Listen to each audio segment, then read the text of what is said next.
Hello বন্ধুরা, আজকে আমি বানাবো চাউমিন। তো চলো দেখে নিই কীভাবে আমি চাউমিন বানাই। আমি এখানে একটা চাউমিনের প্যাকেট নিয়ে নিয়েছি। এখানে আমি 4টে চাউমিন নিয়েছি।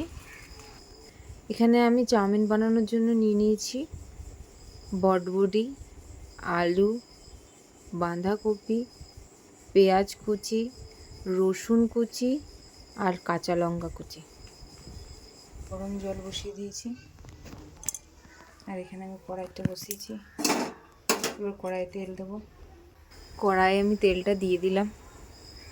তেলটা গরম হয়ে গেলে আমি সব সবজিপাতি দিয়ে দেবো।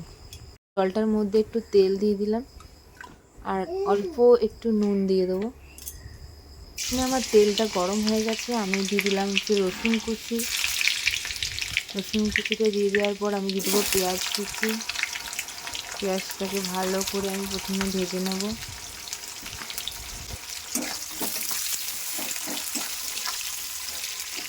এবার আমি আলু আর বটবডি ঢাকা দিয়ে ভেজে নেব।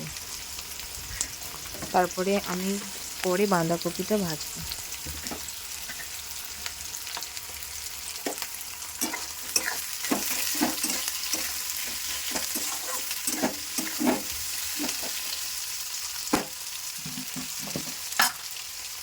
এরপর একটু নুন দিয়ে দেবো।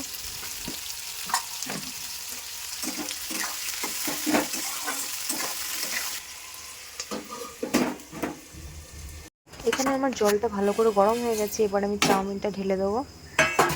চাউমিনটা ভালো করে সেদ্ধ করে নেব। এরপর আমি বাঁধাকপিটা দিয়ে দেবো। তারপরে আবার ভালো করে ভেজে নেব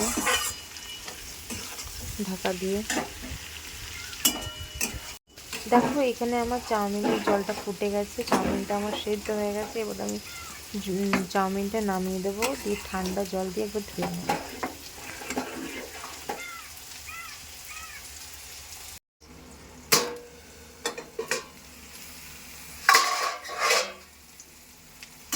এখানে সবজিগুলো আমার প্রায় সেদ্ধ হয়ে গেছে।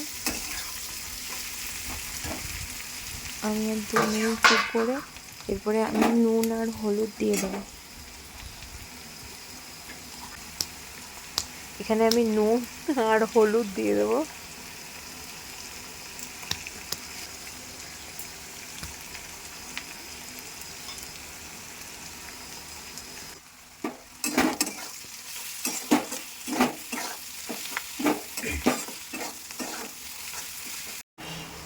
এবার আমি সেদ্ধ করে রাখা চাউমিনটা দিয়ে দেব।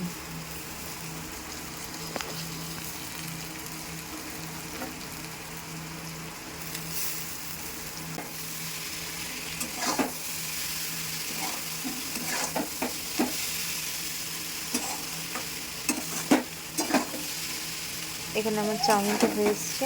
এবার আমি একটু গোলমরিচ ছড়িয়ে দেবো। এখানে আমি গোলমরিচটা দিয়ে দিয়েছি। এবার আমি ভালো করে নেড়ে নেবো।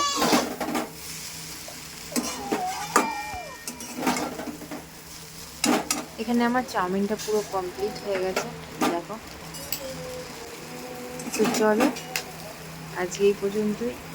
আমার রান্নাটি কেমন লাগলো তোমরা সবাই জানিও। ভালো লাগলে একটু লাইক, কমেন্ট অ্যান্ড শেয়ার করে দিও। Bye bye.